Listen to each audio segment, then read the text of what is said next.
Good morning, third grade. Happy Monday. Welcome back to your book talk Monday lesson. Let's go ahead and get started right away today. I hope you had a good weekend, nice and relaxing, and you got to take a break from school. I'm looking forward this week to working more on our comprehension skills and being able to make connections to our characters. And also learning some new things. So we've got some brand new skills coming our way. And it's going to be great. So let's get started. Everyone get your notebooks if you have your worksheet, have that nearby for your quick write. If you have a copy of the book and any writing utensils, let's get those. Pause if you need to. And let's get moving. Okay, so we've got our notes for today. We are... It is, obviously our book title is The One and Only Ivan. We are going through chapters 24 to 32. We've moved through so quickly. It's really impressive. It's day 5 of our, our novel study. So that's super exciting. And also the date is April 27th, 2020. So make sure you get that down for your notes. And pause here if you need to. And we're going to continue on. I am going to talk about today a whole new topic. We've never learned about this, so this is really exciting. You might have learned about it in 2nd grade, but I wasn't sure, so we're just going to start fresh. Today, our comprehension skill is figurative language. Say that with me. Figurative language. And figurative language is when words mean something other than their literal meaning. And that's kind of confusing right away. So don't worry, we're going to talk about it in a couple different ways. But when I read this and it says, when words mean something other than their literal meaning, I think of comparisons.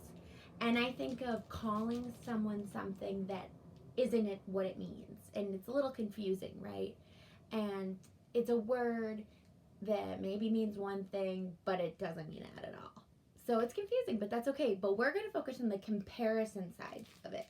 And with figurative language, we're focusing mostly on these 2 topics, a simile, and I love this word because it's just kind of fun to say simile. And a simile is a comparison of 2 things using the words like or as, okay? And right away when I see the word simile, I think, okay, well, they're making a comparison, so that means they must be similar. Oh, so simile, similar. I got that. Real good. And I have some examples. And the examples are, he was as angry as a hornet. So usually those hornet bees are really, really angry. And sometimes they sting people. Sometimes they're not angry. I don't want to judge anybody. But then I also have, he was as busy as a bee. So bees are always moving around, right? So we made a comparison between him and a bee and him and a bee. And it has... I have to do with the word as, so we'll have to come up with some that have like too. And then I also have another comparison topic.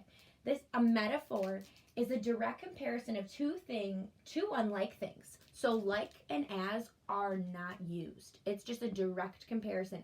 In the sentence it says, like my example, she is a bear when she wakes up in the morning. So if you think about if someone's a bear when they wake up in the morning, they're probably not very happy, right? So she's comparing she and the bear. And then my other one is her heart is gold. So you're comparing the girl's heart to gold, right? There's no gold inside our heart, but we're saying her heart is gold. And sometimes when you use that term, it means they're very pure and they're very wonderful, right? They're amazing. All right, so let me go ahead and hold those notes up. We'll talk more about them as we go on. Obviously, there's always a copy on my Google site, so if you need that, make sure you get it. So pause here, and I'm going to continue. So we will dig more into figurative language. I'm going to give you an exercise to work on along with your note sheet today, some simile and metaphor worksheet. So it's just a little extra practice to kind of get you to distinguish, which means to figure out the difference between a simile and a metaphor. Super easy, nothing to worry about. But let's dig into vocab. Here is our vocab for chapters 24 through 32, so make sure you get that written down. And we've got 4 new words to learn today. It's super, super exciting. I ended up writing an example sentence here because this word, it can be a little confusing. So definitely look at my note sheet if you need to. But our first word is cunning. Ooh, it just sounds very exciting, right? Something's very cunning. And we've learned about this. The word crafty, something's very smart, very, Waylon and I talked about this a little bit. When something's crafty, it's different and you're able to think quickly on your feet and it's very smart. So you're crafty, you're sly, right? You're very sneaky or in a tricky way. Ooh, so if something is cunning, I have an example. The cat showed cunning by trapping the mouse in a corner. So the cat was sly or crafty or doing something in a tricky way by trapping that mouse so they could catch it. The next word is wistful. Ooh, it just sounds so different. And wistful means wanting and longing, melancholy. So if you're wanting and longing, that means you really, really need something to make yourself feel better. We hear this word melancholy a lot, and that's just another word for sadness and, ooh, my goodness. Sorry about that, guys. Okay, so when you're wanting and longing, you have a need for something. You want something so bad that your insides are feeling sad and melancholy and not right. And then there's linger. Oh, I like this word because it's the name of a song I really like. And when you linger, you're waiting around. So someone might be bored and they linger throughout the neighborhood just waiting for something to happen. Or I might linger. I do this a lot when I'm procrastinating. I just linger and I wait and I just keep waiting until I finally make the decision to get to work. And then make amends. So it's funny, we have two words put together and it's a sentence more, it's a phrase more like. Make amends, and that's make good or make up for. So when you're making amends, you're taking the time to do something better, to make something better, or to make up for something, like that says. When you're making up for something, you might have done something wrong, and you need to make amends. You need to do something to make that person feel better, to make up for your bad decision, or to make a right decision, to make up for that bad decision. Okay, so here are the words. I will hold them here for you. Make sure you write that sentence down too to help you. Make sure if you can't read this, look on my Google site and get my notes. All good things, but I'm going to continue on. Okay, so I'm going to go ahead and let's go ahead and do our quick write for today.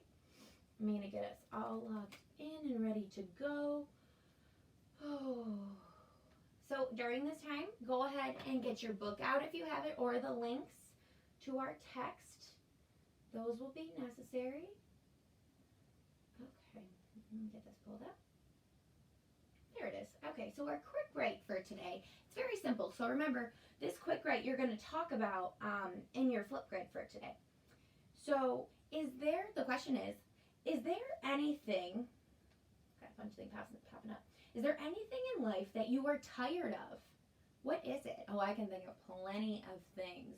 So something that I'm tired of. So I would start my sentence, my beginning introduction sentence off as, something that I'm tired of in my life is my procrastination and me leaving things to the last minute. And that's not just schoolwork, I would say. It's me being tired and doing a lot of work. So when I have more work to do and it's been such a long day, I just can't get things done sometimes. So I have to kind of make up for it in a sense. And I get a little worried about that. That's something I'm working on as an adult, especially during quarantine, because life is completely different and I have so much to get done all the time. And so that's what I'm tired of. I'm tired of my procrastination and I'm going to work on that.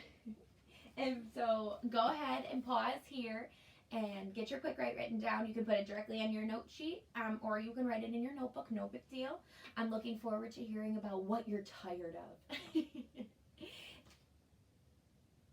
And we're back.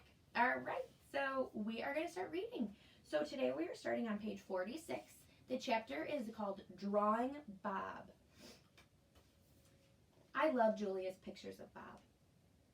She draws him flying across the page, a blur of feet and fur. She draws him motionless, peeking out from behind a trash can or the soft hill of my belly. Sometimes in her drawings, Julia gives Bob wings or a lion's mane. Once she gave him a tortoise shell. But the best thing she ever gave him wasn't a drawing.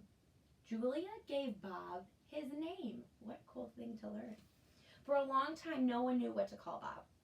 Now and then a mall worker would try to approach him with a tidbit. Here, doggy, they'd call, holding out a french fry. Come on, Pooch, they'd say. How about a little piece of sandwich? But he would always vanish into the shadows before anyone could get too close. One afternoon, Julia decided to draw the little dog curled up in the corner of my domain. First, she watched him for a long time, chewing on her thumbnail. I could tell she was looking at him the way an artist looks at the world when she's trying to understand it. Finally, she grabbed her pencil and set to work. When she was finished, she held up the page. There he was, the tiny big-eared dog. He was smart and cunning. So remember, we're talking about Bob when we use the vocab word cunning. He is crafty and tricky and sneaky and sly. And he's very smart. But his gaze was wistful. Oh, another vocab word right there. Under the picture were 3 bold, confident marks circled in black. I was pretty certain it was a word, even though I couldn't read it. Julia's father peered over her shoulder. That's him exactly, he said, nodding. He pointed to the circled marks. I didn't realize his name was Bob, he said. Me either, said Julia. She smiled. I had to draw him first. Next chapter, Bob and Julia. Bob will not let humans touch him.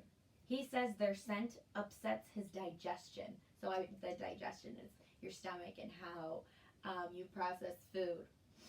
But every now and then, I see him sitting at Julia's feet. Her fingers move gently just behind his right ear. Oh, Bob. And here's a picture of Julia. Not our first picture, but there's a good picture. We can kind of start to imagine what Julia looks like. Continuing on, next chapter is Mac. Usually Mac leaves after the last show, but tonight he is in his office working late. When he's done, he stops by my domain and stares at me for a long time while he drinks from a brown bottle. George joins him, broom in hand, and Mac says the things he always says. How about that game last night? And business has been slow, but it'll get better, you'll see. And don't forget to empty the trash. Mac glances over at the picture Julia is drawing. What are you making, he asks. It's for my mom, Julia says. It's a flying dog. She holds up her drawing, eyeing it critically. She likes airplanes and dogs. Mac murmurs, sounding unconvinced. He looks at George. How's the wife doing anyway? About the same, George says. She has good days and bad days. Yeah, don't we all, Mac says. Mac starts to leave, then pauses. He reaches into his pocket, pulls out a crumbled green bill, and presses it into George's hand. Here, Mac says with a shrug. Buy the kids some more crayons. Mac is already out the door before George can yell, thanks. Chapter Not Sleepy. Stella, I say after Julia and her father go home. I can't sleep. Of course you can, she says. You're the king of sleepers. Shh, Bob says from his perch on my belly. I'm dreaming about chili fries. I'm tired, I say, but I'm not sleepy. What are you tired of? Stella asks. Okay, so here's the connection between our quick write and the book. What are you tired of? Stella asks. I think for a while. It's hard to put into words. Gorillas are not complainers. We're dreamers, poets, philosophers, nap takers. I don't know exactly. I kick at my tire swing. I think I may be a little tired of my domain. That's because it's a cage, Bob tells me. Bob is not always tactful. I know, Stella says. It's a very small domain. And you're a very big gorilla, Bob adds. Stella, I ask. Yes? I noticed you were limping more than usual today. Is your leg bothering you? Just a little, Stella answers. I sigh. Bob resettles, His ears flick. He drools a bit, but I don't mind. I'm used to it. Try eating something, Stella says. That always makes you happy. I eat an old brown carrot. It doesn't help. But I don't tell Stella. She needs to sleep. You could try remembering a good day, Stella suggests. That's what I do when I can't sleep. Stella remembers every moment since she was born. Every scent, every sunset, every slight, every victory. You know, I can't remember much, I say. There's a difference, Stella says gently, between can't remember and won't remember. That's true, I admit. Not remembering can be difficult, but I've had a lot of time to work on it. Memories are precious, Stella adds. They help tell us who we are. Try remembering all your keepers. You always liked Carl, the one with the harmonica. Carl, yes. I remember how he gave me a coconut when I was still a juvenile. It took me all day to open it. I try to recall other keepers I have known. The humans who cleaned my domain and prepared my food and sometimes kept me company. There was Juan, who poured Pepsis into my waiting mouth, and Katrina, who used to poke me with a broom when I was sleeping, and Ellen, who sang, "How much is that monkey in the window?" with a sad smile while she scrubbed my water bowl. And there was Gerald, who once brought me a box of fat, sweet strawberries. Gerald was my favorite keeper. I haven't had a real keeper in a long time. Max says he doesn't have the money to pay for an 8th babysitter. These days, George cleans my cage and Mac is the one who feeds me. When I think about all the people who have taken care of me, mostly it's Mac I recall, day in and day out, year after year after year. Mac, who bought me and raised me and says I'm no longer cute. As if a silverback could ever be cute. Moonlight falls on the frozen carousel on the silent popcorn stand, on the stall of leather belts that smell like long-gone cows. The heavy work of Stella's breathing sounds like the wind in trees, and I wait for sleep to find me. Next chapter is The Beetle. Matt gives me a new black crayon and a fresh pile of paper. It's time to work again. I smell the crayon, roll it in my hands, press the sharp point against my palm. There's nothing I love more than a new crayon. I search my domain for something to draw. What is black? An old banana peel would work, but I've eaten them all. Not tag is brown. My little pool is blue. The yogurt raisin I'm saving for this afternoon is white, at least on the outside. Something moves in the corner. I have a visitor. A shiny beetle has stopped by. Bugs often wander through my domain on their way to somewhere else. Hello, beetle, I say. He freezes. Silent. Bugs never want to chat. The beetle's an attractive bug, with a body like a glossy nut. He's black as a starless night. That's it. I'll draw him. It's hard, making a picture of something new. I don't get the chance that often. But I try. I look at the beetle who's being kind enough not to move, then back at my paper. I draw his body, his legs, his little antenna, his sour expression. I'm lucky the beetle stays all day. Usually bugs don't linger, when they visit. I'm beginning to wonder if he's feeling all right. Bob, who's been known to munch on bugs from time to time, offers to eat him. I tell Bob that won't be necessary. I'm just finishing my last picture when Mac returns. George and Julia are with him. Mac enters my domain and picks up a drawing. What the heck is this, he asks. Beats me what Ivan thinks he's drawing. This is a picture of nothing, a big black nothing. Julia's standing out just outside my domain. Can I see, she asks. Mac holds my picture up to the window. Julia tilts her head. She squeezes one eye shut, then she opens her eyes and scans my domain. I know, she exclaims. It's a beetle. See that beetle over there by Ivan's pool? Man, I just sprayed this place for bugs, Mac. Mac walks over to the beetle and lifts his foot. Before Mac can stop, the beetle skitters away, disappearing through a crack in the wall. Mac turns back to my drawings. So you figured this is a beetle, huh? If you say so, kid. Oh, that's a beetle for sure, Julia says, smiling at me. I know a beetle when I see one. It's nice, I think, having a fellow artist around. All right, this is the last chapter I'm going to read, and then you're going to read 3 on your own. Change. Stella's the first to notice the change, but soon we all feel it. a new animal is coming to the Big Top Mall.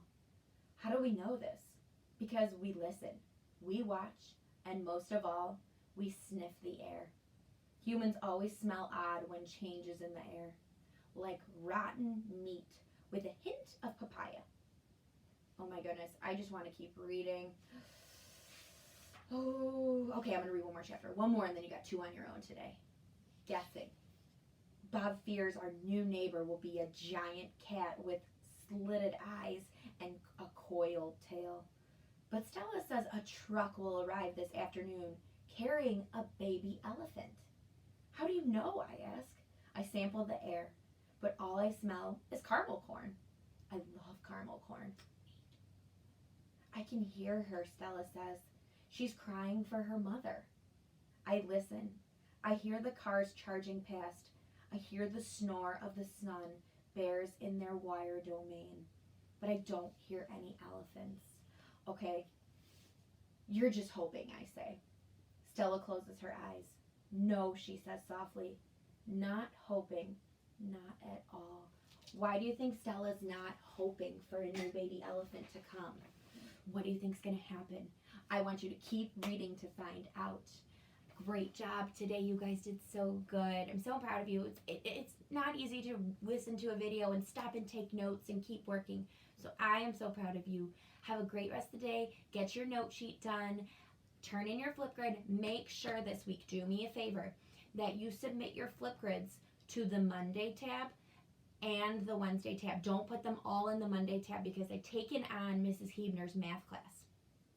So on Fridays, I have to quickly look at the flip grid pages to say, okay, this person turned it in, this person turned it in, this person turned it in. And then I go back and put comments in over the weekend when I get a second, because I want you to make sure on Friday I get the grades in early. So if you need to finish something before Saturday comes, that's the point. All right, have a great weekend. Oh my gosh, I wish it was the weekend. Have a great rest of the day. I will see you tomorrow at Book Talk Tuesday.